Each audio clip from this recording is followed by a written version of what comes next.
નમસ્તે બાળ દોસ્તો, આજે આપણે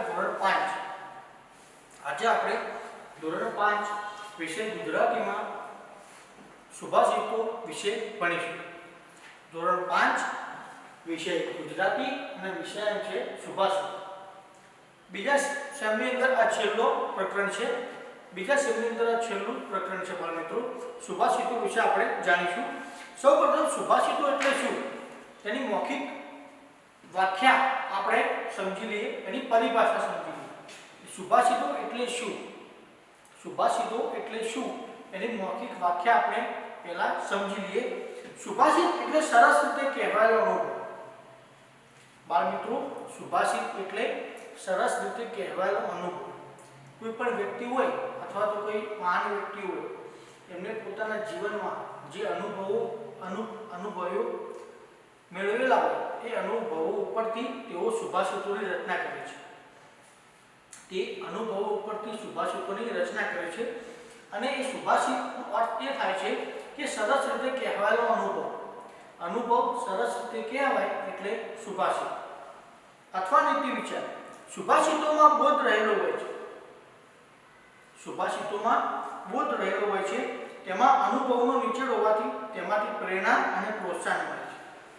સુભાષિતો જે છે એમાં બોધ રહેલો હોય છે. કોઈ પણ સુભાષિત હોય એમાં બોધ રહેલો હોય. એ સુભાષિત ઉપરથી આપણને કંઈક ને કંઈક શીખવા મળતું હોય છે. તેમજ એ અનુભવનો નિચોડ હોવાથી સુભાષિતની અંદર અનુભવનો નિચોડ હોવાથી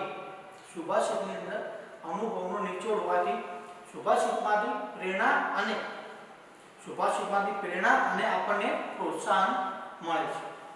તો ચાલો બાળ મિત્રો, આજે આપણે સુભાષિતો વિશે સમજીએ. સૌપ્રથમ સુભાષિત જે આપેલો છે પહેલો, તેના વિશે માહિતી મેળવીએ. જાતે કરવું જાતે રળવું, જાત વિના સૌ જૂઠું છે. જાતે કરવું જાતે રળવું, જાત વિના સૌ જૂઠું જી. જાતે જૂજવું જાતે વધવું, જાત વડે ઉદ્ધરવું છે. જાતે કરવું જાતે રળવું, જાત વિના સૌ જૂઠું જી. જાતે જૂજવું જાતે વધવું, જાત વડે ઉદ્ધરવું જી. બાળ મિત્રો, કરવું એટલે કોઈ પણ આપણે કામ કરતા હોઈએ, જ્યારે રળવું એટલે કે કામ કરવું, કમાવું. આ સુભાષિતોની અંદર આપણને માહિતી આપવામાં આવી છે, સમજણ આપવામાં આવી છે કે આપબળ જાત મહેનતનો મહિમા આ સુભાષિતમાં વર્ણવાયો છે. આ જે સુભાષિત છે એ સુભાષિતની અંદર આપબળ એટલે કે જાત મહેનતનો મહિમા આની અંદર વર્ણવવામાં આવ્યો છે. પારકી આશ સદા નિરાશ. બીજાના ઉપર આપણે જે આશા રાખીએ છીએ એમાં હંમેશા આપણને નિરાશા જ મળે છે. એ યુક્તિ બરાબર સમજી લઈને આપના હાથ જગન્નાથ એમ માનીને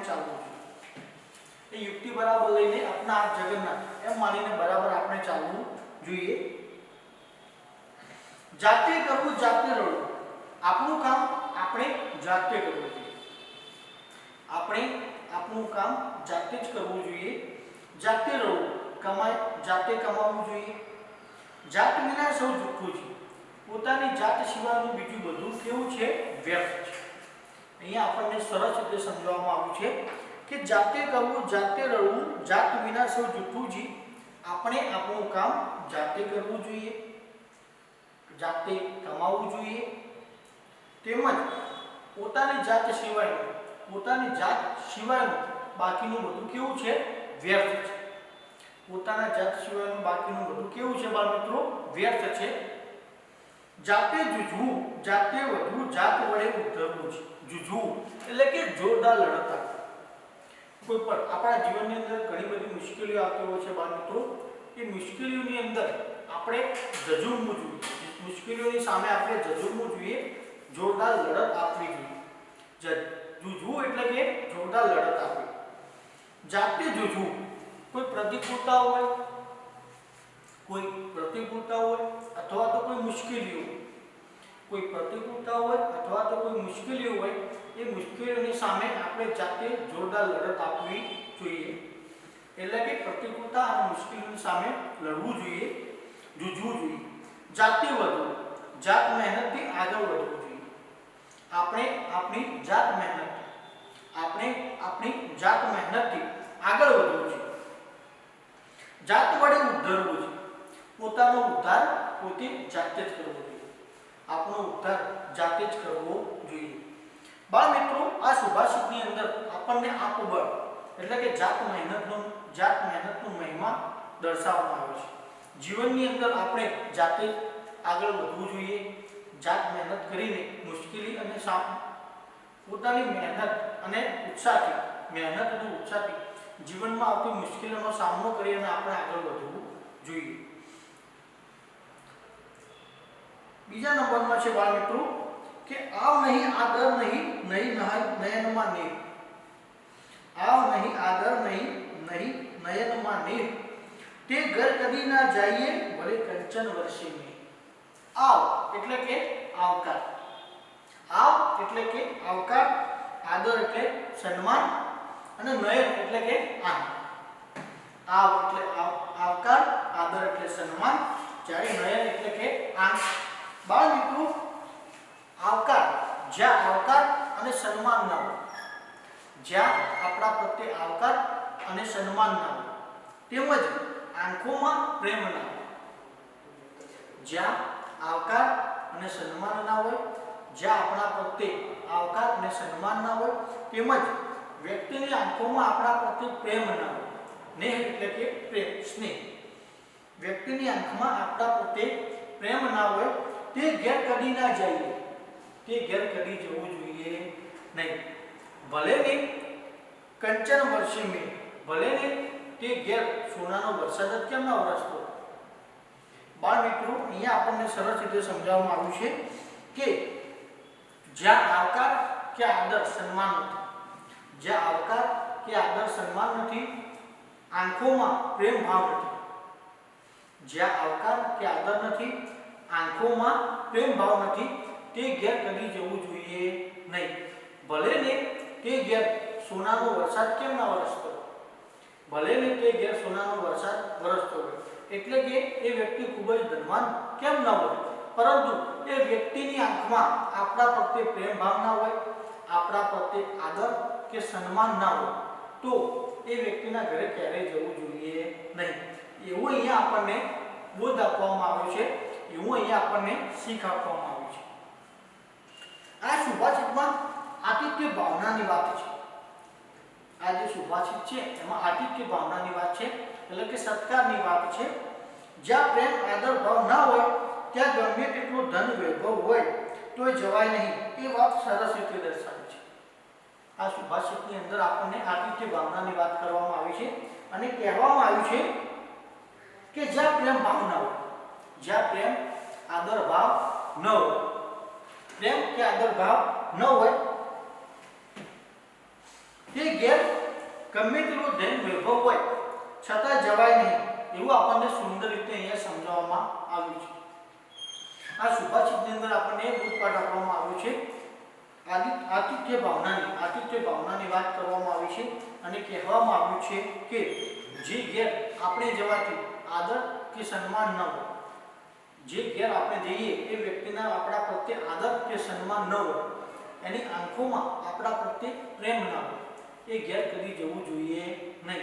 ભલે ને તે વ્યક્તિ ગમે તેટલો ધનિક કેમ ન હોય, તે વ્યક્તિ ગમે તેટલો ધનિક કેમ ન હોય, તે વ્યક્તિના ઘરે જવું જોઈએ નહીં, એવું અહીંયા આપણને સુંદર રીતે સમજાવવામાં આવ્યું છે। ત્રીજા નંબરનો બાળ મિત્રો જોઈએ, કડવા હોય લીમડા શીતળ એની છાય, કડવા હોય લીમડા શીતળ એની છાય, બાંધવ હોય અબોલડા તોય પોતાની ભાઈ। બાળ મિત્રો, છાય એટલે કે છાયડો, છાય એટલે કે છાયડો, છાયા, બાંધવ એટલે કે ભાઈઓ, અહીંયા બાળ મિત્રો બાંધવ એટલે કે ભાઈઓ, અબોલડા એટલે કે બોલતા ચાલતા ન હોય, અબોલડા એટલે કે બોલતા ચાલતા ન હોય, બાય એટલે કે મદદગાર, કડવા હોય લીમડા શીતળ એની છાય, બાંધવ હોય અબોલડા તોય પોતાની બાય। આ સુભાષિતમાં કડવા લીમડાનો દાખલો આપી પોતાના ભાઈ ભાંડુ વઢકણા હોય તો પણ તેમને પોતાના લેખી તેમનો સાથ સહકાર લેવો એમાં શાણપણ છે એ વાત દર્શાવવામાં આવી છે. આ જે સુભાષિત છે બાળ મિત્રો, એ સુભાષિતની અંદર લીમડાનું ઉદાહરણ આપવામાં આવ્યું છે. લીમડાનું ઉદાહરણ આપવામાં આવ્યું છે અને કહેવામાં આવ્યું છે કે લીમડો ગમે તેટલો કડવો હોય, લીમડો ગમે તેટલો કડવો હોય, પરંતુ એની છાયા, એનો છાંયડો કેવો હોય છે? શીતળ હોય છે. લીમડો ગમે તેટલો કડવો હોય, પરંતુ એની છાયા કેવી હોય છે બાળ મિત્રો? શીતળ હોય છે, ઠંડી હોય છે. કડવા હોય લીમડા, લીમડો ગમે તેટલો કડવો હોય, શીતળ એની છાયા, પરંતુ એની છાયા કેવી હોય છે બાળ મિત્રો? શીતળ હોય છે, ઠંડી હોય છે. એની છાયા, છાયા એટલે કે છાયા, લીમડો ગમે તેટલો કડવો હોય, પરંતુ એનો છાયો કેવો હોય છે બાળ મિત્રો? ઠંડો હોય છે. બાંધવ હોય અબોરડા તોય પોતાની હોય. લીમડો ગમે તેટલો કડવો હોય છે, પરંતુ એની છાયા કેવી હોય છે? શીતળ હોય છે, ઠંડી હોય છે. તેવી જ રીતે બાળ મિત્રો, આપણા કુટુંબના જે ભાઈ ભાંડુ છે, આપણા ભાઈ ભાંડુ એટલે કે આપણા ભાઈ સગા, બાંધવ એટલે કે સગા ભાઈઓ અથવા સગા. આપણા તેવી જ રીતે આપણા કુટુંબના ભાઈ ભાંડુ આપણાથી બોલતા ચાલતા ન હોય, પરંતુ મુશ્કેલીના સમયમાં તેઓ જ આપણને મદદરૂપ થાય છે. મુશ્કેલીના સમયમાં તેઓ જ આપણને શું થતા હોય છે? મદદરૂપ થતા હોય છે. અહીંયા આપણને સુંદર રીતે સમજાવવામાં આવ્યું છે બાળ મિત્રો કે લીમડાનો દાખલો આપી, કડવા લીમડાનો દાખલો આપી અને પોતાના ભાઈ ભાંડુ ભટકણા હોય તો પણ તેમને પોતાના લેખી તેમનો સાથ સહકાર લેવો એમાં જ શાણપણ છે એ વાત દર્શાવવામાં આવી છે. બાળ મિત્રો, અહીંયા સુંદર રીતે સમજાવવામાં આવ્યું છે કે કડવા લીમડાનું ઉદાહરણ આપવામાં આવ્યું છે અને સમજાવવામાં આવ્યું છે કે લીમડો ગમે તેટલો કડવો હોય, લીમડો કડવો હોય છે, પરંતુ એની છાયા કેવી હોય છે બાળ મિત્રો? શીતળ હોય છે. લીમડો કડવો હોય છે, પરંતુ એની છાયા બાળ મિત્રો કેવી હોય છે? શીતળ હોય છે. તેવી જ રીતે આપણા કુટુંબના જે ભાઈ ભાંડુ છે, એટલે કે કુટુંબના જે ભાઈ ભાંડુ છે એ અબોલડા હોય, આપણી સાથે બોલતા ચાલતા ન હોય, તો પણ તેમને પોતાના ઘરે, આપણા કુટુંબના જે ભાઈ ભાંડુ છે એ આપણી સાથે બોલતા ચાલતા ન હોય, તો પણ તેમને પોતાના ઘરે અને અપનાવી લેવા જોઈએ. તેમને પોતાના ઘરે અને આપણે સ્વીકારી લેવા જોઈએ. કારણ કે મુશ્કેલીના સમયમાં ભાઈ ભાંડુ જ મદદરૂપ થતા હોય છે. કારણ કે મુશ્કેલી કે આપત્તિ, આપણા જીવનમાં જ્યારે કોઈ મુશ્કેલી આવે, આપણા જીવનમાં જ્યારે કોઈ આફત આવે, કોઈ પ્રતિકૂળતાઓ આવે, ત્યારે એ ભાઈ ભાંડુ જ આપણને મદદરૂપ થતા હોય છે. અહીંયા સુંદર રીતે આ બોધપાઠ શીખવવામાં આવ્યો છે. ચોથા નંબરનું જે બાળ મિત્રો, બેસે છે ભાગ્ય બેઠાનું, ઊભું ઊભા રહેલું. બેસે છે ભાગ્ય બેઠાનું, ઊભું ઊભા રહેલું, સૂતેલાનું બેસે સૂતું, ચાલે ભાગ્ય ચલતું. બેસે છે ભાગ્ય બેઠાનું, અહીંયા બાળ મિત્રો સુંદર રીતે સમજાવવામાં આવ્યું છે કે બેસે છે ભાગ્ય બેઠાનું, ઊભું ઊભા રહેલું, સૂતેલાનું બેસે સૂતું, ચાલે ભાગ્ય ચલતું. આ સુભાષિતમાં પુરુષાર્થ કરનારના પક્ષે નસીબ હોય છે તે સત્ય રજૂ કરવામાં આવે છે. આ જે સુભાષિત છે બાળ મિત્રો, એ સુભાષિતની અંદર પુરુષાર્થ કરનારના પક્ષે નસીબ હોય છે. તમે તમારા જીવનમાં મહેનત કરો ત્યારે, તમે ઉદ્યમ કરો, મહેનત કરો, પરિશ્રમ કરો, ત્યારે તમારું નસીબ તમારો સાથ આપે છે.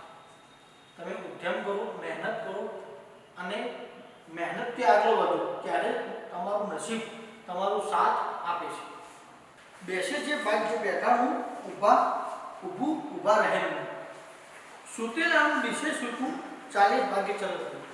બાળ મિત્રો, અહીંયા પરિશ્રમ કરનાર, આ સુભાષિતમાં પુરુષાર્થ કરનારના પક્ષે નસીબ હોય છે તે સત્ય રજૂ કરવામાં આવે છે. આ જે સુભાષિત આપણે સમજી રહ્યા છે એ સુભાષિતની અંદર પુરુષાર્થ એટલે કે મહેનત કરનાર, પુરુષાર્થ એટલે કે મહેનત કરનાર વ્યક્તિની સાથે હંમેશા નસીબ હોય છે. પુરુષાર્થ એટલે કે મહેનત કરનારની સાથે હંમેશા નસીબ હોય છે એવું અહીંયા આપણને સમજાવવામાં આવ્યું છે. બેસે છે ભાગ્ય બેઠાનું. જે વ્યક્તિ બેસી રહે છે તેનું નસીબ બેઠું રહે છે. જે વ્યક્તિ બેસી રહે છે તેનું નસીબ બેઠેલું રહે છે. ઊભા રહેલું. જે વ્યક્તિ ઊભો છે તેનું નસીબ ઊભું રહે છે. જે વ્યક્તિ ઊભો છે તેનું નસીબ ઊભું રહે છે. સૂતેલાનું દિશે સૂતું. સૂતેલું કે જે વ્યક્તિ સૂઈ રહે છે. બાળ મિત્રો અહીંયા સમજાવવામાં આવ્યું છે કે જે વ્યક્તિ સૂઈ રહે છે એ વ્યક્તિનું નસીબ હંમેશા સૂતેલું જ રહે છે. જે વ્યક્તિ સૂઈ રહે છે એ વ્યક્તિનું નસીબ હંમેશા સૂતેલું જ રહે છે. ચાલે ભાગ્ય ચલંતું. ચાલે ભાગ્ય ચલંતું એટલે કે જે વ્યક્તિ હંમેશા ચાલતું રહે છે. આનો અર્થ એ છે કે જે વ્યક્તિ હંમેશા ચાલતું રહે છે એ વ્યક્તિ હંમેશા ચાલતું રહે છે એ વ્યક્તિનું ભાગ્ય હંમેશા ચાલતું રહે છે. એટલે કે જે વ્યક્તિ હંમેશા મહેનત કરે છે, જે વ્યક્તિ હંમેશા મહેનત કરે છે, પરિશ્રમ કરે છે એ વ્યક્તિનું હંમેશા પ્રગતિ થાય છે. જે વ્યક્તિ પોતાના જીવનની અંદર સખત મહેનત અથવા પરિશ્રમ કરે છે, સખત મહેનત અથવા તો પરિશ્રમ કરે છે એ વ્યક્તિની પ્રગતિ, એ વ્યક્તિનું નસીબ એનો સાથ આપે છે. એ વ્યક્તિનું નસીબ એનો સાથ આપે છે અને એ વ્યક્તિનું પ્રગતિ થાય છે, એ વ્યક્તિનું વિકાસ થાય છે. બેસે છે ભાગ્ય બેઠાનું, ઊભું ઊભા રહેલું, સૂતેલાનું દિશે સૂતું, ચાલે ભાગ્ય ચલતું. બાળ મિત્રો, આ સુભાષિતની અંદર આપણને એ બોધપાઠ આપવામાં આવ્યો છે કે જે વ્યક્તિ પોતાના જીવનની અંદર કોઈ પણ પ્રકારની આળસ કર્યા સિવાય પોતાના જીવનમાં સતત પ્રયત્નો કરે, સતત પ્રયત્નો કરે અથવા સતત મહેનત કરે એ વ્યક્તિનું નસીબ એને સાથ આપે છે. એ વ્યક્તિનું નસીબ એને સાથ આપે છે અને એ જ વ્યક્તિની પ્રગતિ થાય છે. અને એ જ વ્યક્તિની બાળ મિત્રો પ્રગતિ થાય છે. એવો અહીંયા આપણને બોધપાઠ આપવામાં આવ્યો છે. હોય કામ મુશ્કેલ પણ ઉદ્યમથી જડ થાય. ખંત જો દિલમાં હોય તો કદી ન ફોકડે જાય. ખંત એટલે બાળ મિત્રો થશે ઉત્સાહ. ખંત એટલે કે ઉત્સાહ અને ફોગટ એટલે કે વ્યર્થ. નકામું. હોય કામ મુશ્કેલ પણ ઉદ્યમથી જડ થાય. ઉદ્યમ એટલે બાળ મિત્રો પરિશ્રમ, મહેનત. ઉદ્યમ એટલે કે બાળ મિત્રો પરિશ્રમ અથવા તો મહેનત. હોય કામ મુશ્કેલ પણ ઉદ્યમથી જડ થાય. કામ ગમે તેટલું મુશ્કેલ હોય પરંતુ મહેનતથી જડ થઈ જાય છે. તમારા જીવનમાં પણ ઘણા બધા કામો એવા આપણે આવતા હોય છે, ઘણી બધી પ્રતિકૂળતાઓ અથવા તો ઘણી બધી મુશ્કેલીઓ આફતો આપણા જીવનમાં આવતી હોય છે, પરંતુ આપણે સખત મહેનત, સતત પ્રયત્નો દ્વારા એ મુશ્કેલીઓનો સામનો કરીને આપણે આગળ વધી શકીએ છીએ. એવું અહીંયા સમજાવવામાં આવ્યું છે કે હોય કામ મુશ્કેલ પણ ઉદ્યમથી જડ થાય. કામ ગમે તેટલું મુશ્કેલ હોય પરંતુ મહેનતથી, પરિશ્રમથી જડ થઈ જાય છે. ખંત જો દિલમાં હોય તો કદી ન પોકળ જાય. જો વ્યક્તિના દિલમાં ખંત એટલે કે ઉત્સાહ, એટલે કે કોઈ પણ વ્યક્તિ જ્યારે કોઈ કામ હાથમાં લે છે ત્યારે એ કામ કરવા પ્રત્યેની વ્યક્તિમાં અંદર ઉત્સાહ હોય. કોઈ વ્યક્તિ જ્યારે કોઈ પણ કામ હાથમાં લે છે એ કામ કરવા પ્રત્યેની વ્યક્તિની અંદર ઉત્સાહ હોય, આનંદ હોય, તો તેવી વ્યક્તિ ક્યારે પણ નિષ્ફળ જતી નથી. આ સુભાષિતમાં ઉદ્યમ અને ખંતનો મહિમા દર્શાવવામાં આવ્યો છે. આ જે સુભાષિત આપણે સમજી રહ્યા છે બાળ મિત્રો, એ સુભાષિતની અંદર મહેનત અને પરિશ્રમ દ્વારા કોઈ પણ મુશ્કેલ કામ સરળતાથી જડ થઈ જતું હોય છે એવું આપણને સમજાવવામાં આવ્યું છે. હોય કામ મુશ્કેલ પણ ઉદ્યમથી જડ થાય. ખંત જો દિલમાં હોય તો કદી ન ફોગટ જાય. એટલે કે બાળ મિત્રો આ સુભાષિત દ્વારા આપણને જીવનની અંદર સરસ મજાનો બોધપાઠ મળે છે કે આપણા જીવનની અંદર જ્યારે આપણે કોઈ લક્ષ્ય નક્કી કરીએ, આપણા જીવનની અંદર જ્યારે આપણે કોઈ લક્ષ્ય નક્કી કરીએ ત્યારે માર્ગમાં ઘણી બધી મુશ્કેલીઓ આવે, માર્ગમાં ઘણી બધી મુશ્કેલીઓ આવે. એ મુશ્કેલીઓના સામે આપણે ઉત્સાહથી અને સખત મહેનતથી જ્યારે એ મુશ્કેલીઓનો આપણે સામનો કરીએ છીએ ત્યારે આપણે સરળતાથી આપણા લક્ષ્ય સુધી પહોંચી શકીએ છીએ. એવું આપણને અહીંયા સુંદર રીતે સમજાવવામાં આવ્યું છે.